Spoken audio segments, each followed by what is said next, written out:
Depois de jogar esse jogo por umas 2 horas, mais ou menos, tinha procurado sobre ele no YouTube, porque eu tenho esse costume de pesquisar mesmo que só pra ver o conteúdo depois de zerar, e pra acrescentar na review também, e acabei me deparando com essa tier list da franquia onde o cara coloca o Shattered acima de todos os outros. Aí eu pensei, meu irmão, esse cara jogou outro jogo, não é possível. Esse pensamento veio porque um urubu me contou que o segundo era o melhor da franquia, só que depois de zerar eu entendo quem acha esse o melhor. As mecânicas são boas, com alguns problemas que vão aparecer no vídeo, mas a história, meu amigo, ela não é boa, ela é excelente. Eu sugiro a pessoa zerar antes de ver esse vídeo para não estragar a experiência. O jogo começa com a cena de um pai brincando com sua filha, cena essa que fica resetando algumas vezes. Daí pula para esse mesmo pai sofrendo um acidente de carro, só que de repente vai para uma consulta com um psicólogo que vai aparecer mais vezes, onde o jogo apresenta a principal mecânica que eu tive que ver na internet para saber o que isso faz. E já que só se consegue reparar na segunda vez que tá jogando. Os inimigos mudam de acordo com as escolhas que tomamos em gameplay, além de algumas atitudes do personagem também. E essas sessões, inclusive, são feitas por aquele safado do Kaufman, infeliz do culto que aparece lá no Origin. Eu decidi colocar as opções de acordo comigo mesmo, até porque essa é a graça da mudança nelas. Quem é que não prefere ideias abstratas? O mundo das ideias quase sempre vai ser mais interessante que a realidade. Na minha mente eu tava jogando com Pelé, e se eu gostei de interpretar na hora do negócio, mas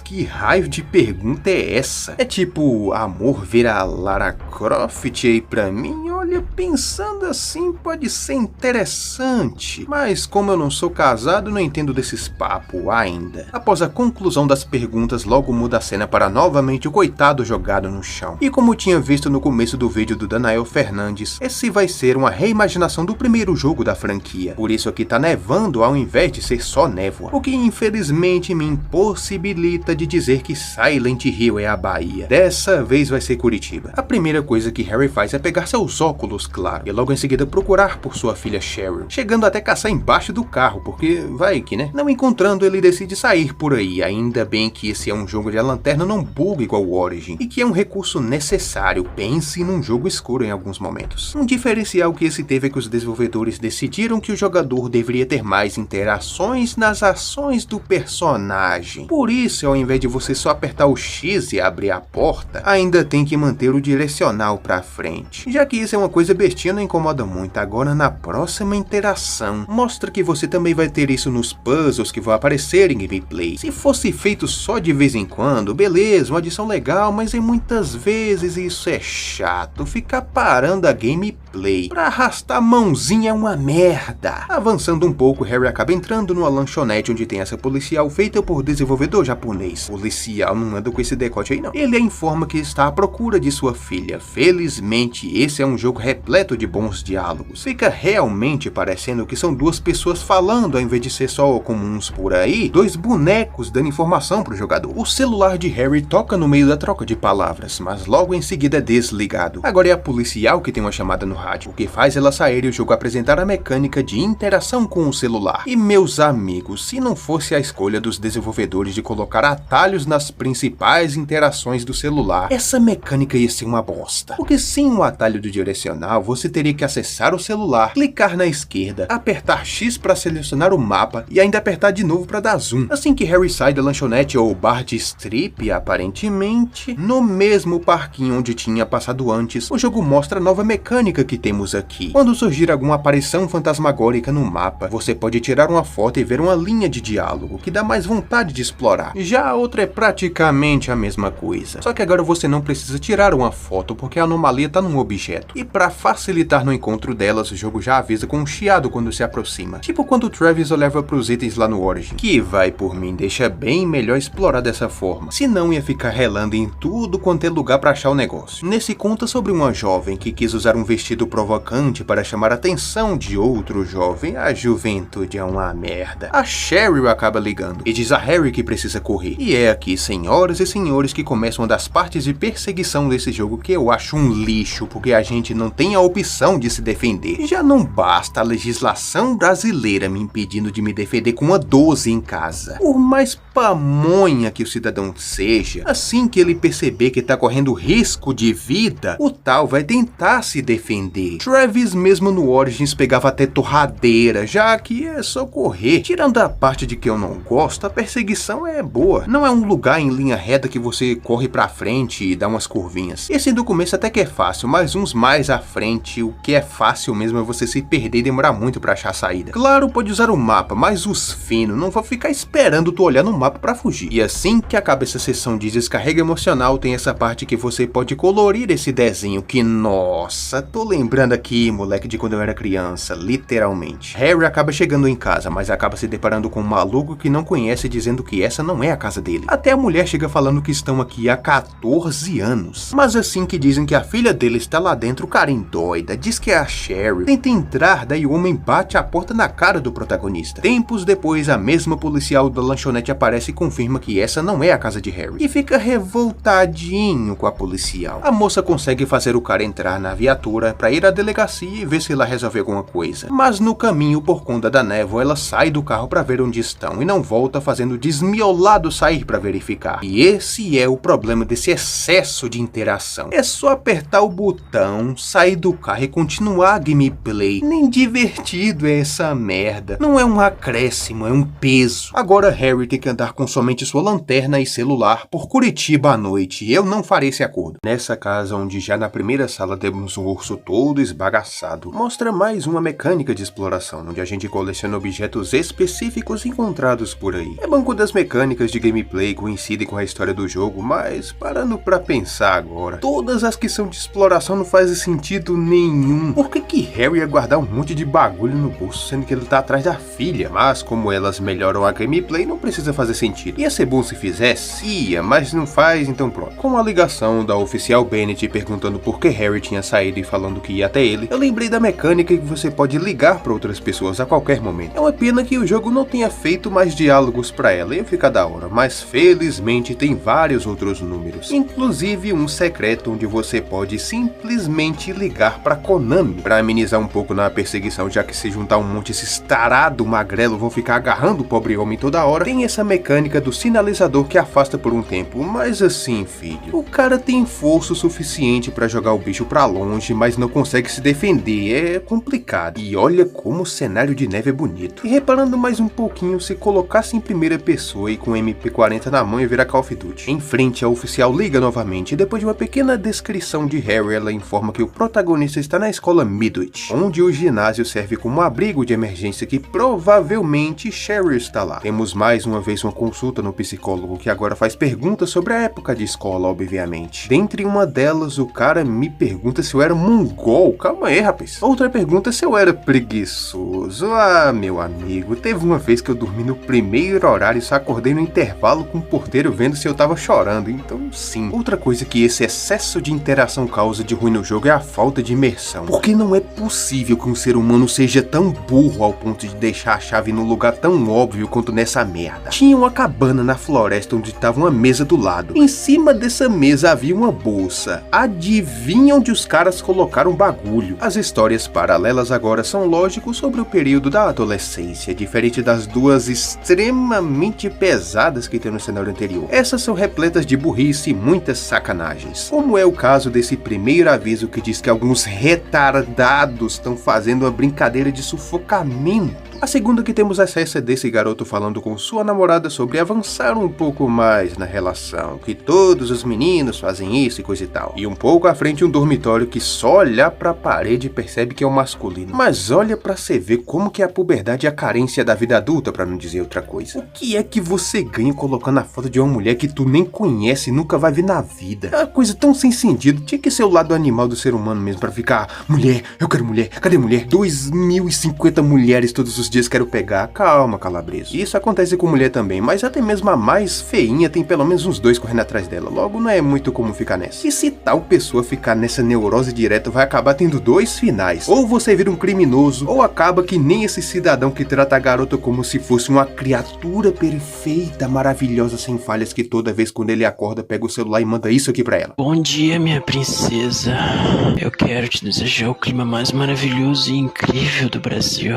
Depois do do jogo mentir um pouquinho, porque até parece que alguém consegue tirar um prego desse jeito com a mão, nos deparamos com a outra parte da escola, que agora sim, essa foi a primeira vez jogando um Silent Hill que eu tive um pouco de medo. Talvez porque é um cenário fechado e o efeito sonoro não deixe a desejar. Aqui é onde tem um puzzle necessário para prosseguir, onde devemos achar a constelação Ursa Menor no holograma, aí beleza. Só que o problema vem depois, porque tem que ligar para esse número e conseguir completar. Eu só consegui resolver isso porque procurei na internet, senão eu tava lascado. Finalmente uma coisa boa em Curitiba, a estátua da Virgem Maria na entrada do ginásio, quem dera tivesse mais. Lá dentro acontece a coisa mais estranha da história até aqui. Harry, que ficou procurando a filha dele igual um doido, chegando ao ponto de quase rolar na porrada com um estranho que achava que tava na casa dele. Aqui simplesmente desligou essa memória da cabeça e começou a aplaudir a mulher cantando. Esse cara tem TDAH, não é possível. Quando o consagrado lembra que tem uma filha perguntando pra Michelle sobre Cheryl, daí ela fala que tinha uma Cheryl com o mesmo sobrenome que estudava aqui e que tava na série acima dela, mostrando até uma foto da consagrada. Algo estranho está acontecendo em Curitiba. Para mostrar mais informações pro Harry, Michelle o leva para o mau caminho, na sala do diretor para hackear o PC dele com um puzzle que eu perdi um tempinho e que é bom. Mas o Core 2 Duo de 2 GB de RAM dá pane quando mexe nele. Felizmente ainda assim dá pra ver as informações de Cheryl, onde Harry acaba vendo que eles até se mudaram, por isso aquela não era mais a casa dele. O protagonista decide ligar pro número que tinha no registro, e vai fazer isso lá fora com a desculpa de que aqui não tem sinal, sendo que a bosta do celular pegava até na floresta, imagina na escola. Mas isso só acontece porque após a ligação, onde uma tal de Dália atende, que xinga o protagonista quando descobre que é o Harry que tá fazendo a ligação, surge mais uma sessão de perseguição. Essa aqui tem um diferencial, pois para liberar a saída, precisamos explorar o local congelado e tirar 3 fotos de alguns acontecimentos da história, onde todos eles são sobre uma aluna pegando flagra com um professor. E parece que a guria nessa foto aqui é a Cheryl, rapaz. Inesperadamente o teclado desconectou sozinho essa bosta. Daí Michelle aparece do lado de fora. Ele pede uma carona para levar até o bairro da mudança. E a dona diz que tem um carro onde ela trabalha, então vamos até lá. Enquanto Michelle atende o namorado, Harry vai pegar as chaves. Do nada, Harry recebe uma mensagem de Dália dizendo que tá entediada. Quem que é tu? Antes de ir, Michelle conversa um pouco com ele, mencionando até sobre a esposa, fazendo finalmente o mongol perceber que tava usando aliança esse tempo todo. Após se lembrar que está comprometido, ele sente uma tontura e vai no banheiro jogar água na cara. Só que quando volta, quem tá lá é a Dália. É ela que diz que vai levar o Harry de carro. O maluco obviamente fica sem entender nada. Mas logo em seguida, Dália diz que eles estavam aqui justamente para pegar o carro e ir onde ele mora. Confuso, o cara vai assim mesmo, né? Fazer o quê? No meio do trajeto, ela começa a insinuar saliências. Mas aí quando Harry fala que tá jovem, Dália retruca que o protagonista tá realmente confuso. Harry,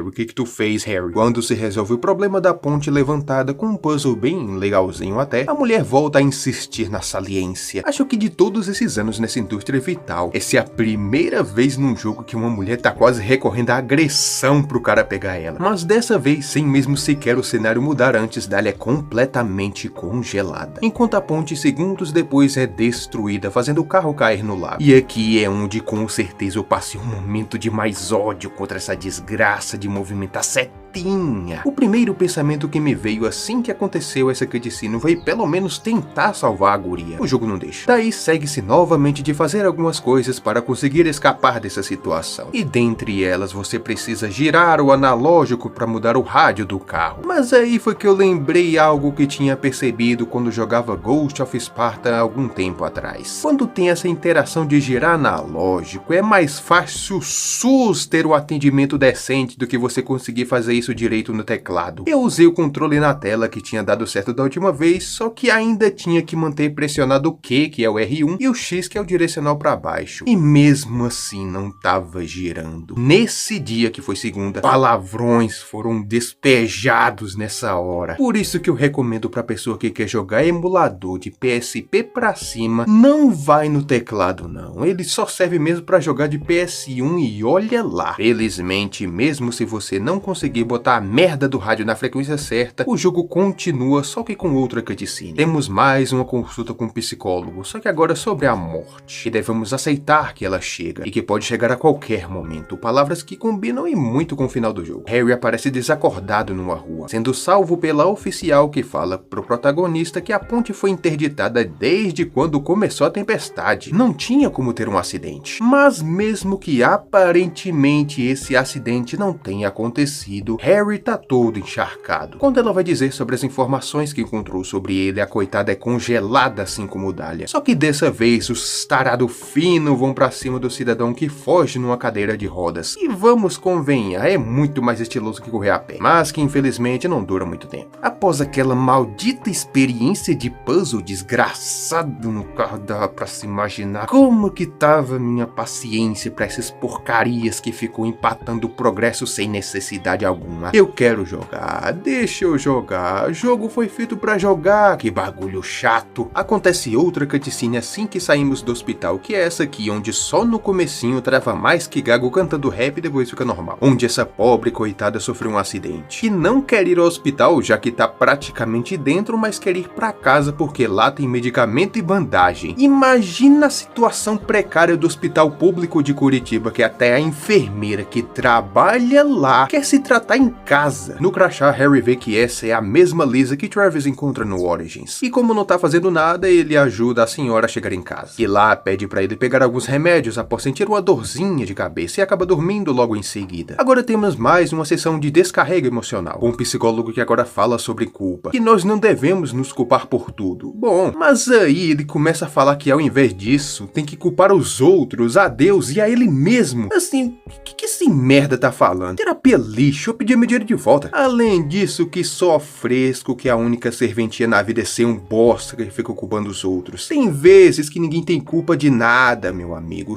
chora. Agora a Rua Simmons é a nossa última parada. E a história tá acabando. Infelizmente ela é bem curtinha, mas eu tenho quase certeza que se os desenvolvedores tentassem esticar mais ia ficar ruim, deixa assim mesmo. Assim que começamos a chegar perto, quem liga agora é a Lisa, que não sei como conseguiu o número do protagonista. Ela pede ajuda, o que o faz voltar. Mas isso não acaba bem, pois ela morre e essa cena foi bem...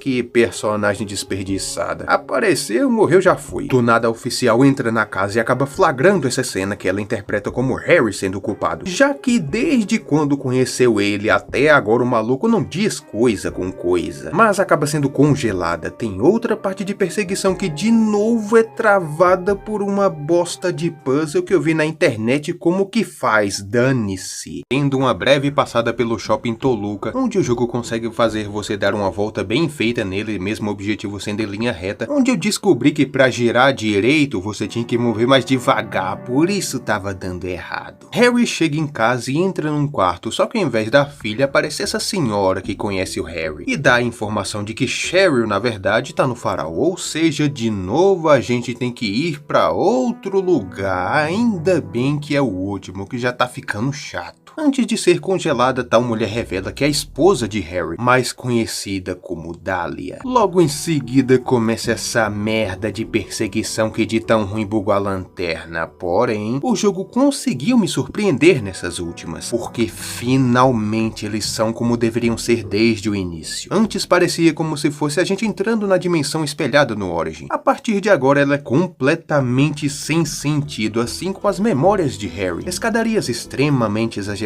com um buraco igualmente ao lado dela, Harry tendo que pular do precipício para ser aparentemente carregado enquanto vê visões de sua filha, perseguições onde se ir no lugar errado acaba voltando para a mesma sala do começo, como se fosse o Harry tentando lembrar de alguma coisa, lugar com um labirinto invisível como se fosse uma memória que você precisa insistir mais ainda para poder chegar nela, tá muito melhor que no começo. Harry entra no quarto de Cheryl, onde acaba dormindo na cama dela, pra cena logo ser cortada pro psicólogo Bucha, que nos faz perguntas sobre casamento, se ele pode durar, mas é claro que sim, é só não escolher qualquer pessoa só porque no casamento civil tem divórcio. Essa merda de divórcio acabou com a responsabilidade do povo. O protagonista acorda ainda no mesmo quarto da filha, só que agora com Michelle conversando com ele. E mesmo com a informação de que o farol está fechado há 5 anos, Harry vai lá, até porque nessa altura do campeonato que é invasão de propriedade. Agora quem vai nos levar até o local é o John, namorado de Michelle, com esse carro velho e podre dele. Enquanto o carro vai indo, começa uma discussão entre o casal porque Michelle não quer iniciar um relacionamento de verdade. O que é estranho, porque normalmente é o contrário, o homem que faz esse tipo de coisa. Calma, amor, a gente só se conhece há 14 anos, eu ainda não tô pronto. Até que o cara se cansa dessa fala mansa da Michelle, sai do carro e o Harry que se dane porque ele levou a chave, fazendo o protagonista entrar no esgoto pra chegar no farol. Nessa altura do campeonato, cheiro de bosta não ia impedir ninguém. Lá ele recebe uma ligação de Cheryl, dizendo pra não ir até ela, o que faz sentido no plot twist final. Do nada, o assunto do momento agora com o Bush é sobre negociar, onde a gente tem que escolher qual das fotos remete a esse assunto e sinceramente, quem vê alguma coisa assim com qualquer uma delas, você tem problema. Quando termina o cara fala que eu tô em negação, ué, é uma terapia ou o cara só tá falando que acha e pronto? Acho que isso acontece porque essa escolha em específico não se adequa de acordo com a escolha do jogador, mas sim com a história do jogo mesmo. Assim como todas as outras, mas eu tô tentando ficar imerso nessa merda. Harry consegue um barco para chegar até o farol. Porém, lá está a Dahlia jovem, que como havia mostrado antes, está querendo negociar. E quando diz que o barco vai durar uns 20 minutos para chegar lá, o herói acaba caindo na tentação da carne. Não precisa nem dizer o quão estranho é você ficar com a aparição. Ele finalmente decide trocar de roupa e sai do carro com Dahlia já congelado novamente. E liga quando sai, chamando de volta, porém o homem está resoluto, ou vou pra frente, onde recebe uma imagem da Cheryl que foi presa e acaba sendo dominado por Finos, sendo a primeira vez que eu não consegui fugir desses troços no jogo. Mas esse é um evento canônico, onde Harry agora deve nadar no lago. Lá no fundo vê algumas estátuas mostrando alguns acontecimentos e dentre elas uma mostra um acidente de carro, assim como ele teve lá no meio do jogo mais ou menos. Sem forças para continuar, o pobre coitado acaba se afogando, com novamente a oficial de decote nos salvando. Harry agora tá mais esperto e acaba roubando a arma dela achando que a mulher quer pará-lo. Só que aí vem o primeiro plot twist. Nos arquivos de Harry Manson é revelado que ele faleceu em um acidente de carro há 18 anos atrás. Mas então, se ele tá morto, como que ele sofreu aquele acidente do começo? Como que conseguia conversar com outras pessoas? Será que ele perdeu a memória e depois de 18 anos ele acabou sofrendo o acidente justamente na cidade onde vivia e começou a lembrar de tudo? Essas perguntas são respondidas agora, senhoras e senhores. Quem estava na terapia até agora era nada mais, nada menos do que a Cheryl. Harry havia se separado da esposa Dahlia, porém algum tempo depois ele acabou sofrendo um acidente de carro e acabou morrendo, o que criou um trauma na criança de 7 anos, que começou a negar essa realidade, fazendo ela criar uma imaginação do pai na própria mente. Todo esse tempo a gente jogava dentro do pensamento de Cheryl para ela poder finalmente se reconciliar com esse passado e seguir em frente. Simplesmente absolute videogame, meus amigos. Eu duvido sair um jogo hoje em dia com a história tão boa quanto a desse jogo. No máximo The Last of Bucha, que nem lambe o pé desse aqui. Graças às minhas escolhas de Sigma, eu consegui o melhor final possível dessa obra, que me fez ter mais vontade ainda de zerar todos os Silent Hill, pra finalmente entender a diferença do fã pro fanboy. Mas não por agora, porque eu tenho alguns pra jogar antes. E é isso, mais de 4.500 palavras nesse roteiro. Sendo a coisa mais preocupante dessa informação é que eu nunca mais vou poder usar o meme do passou 2 linhas eu não leio.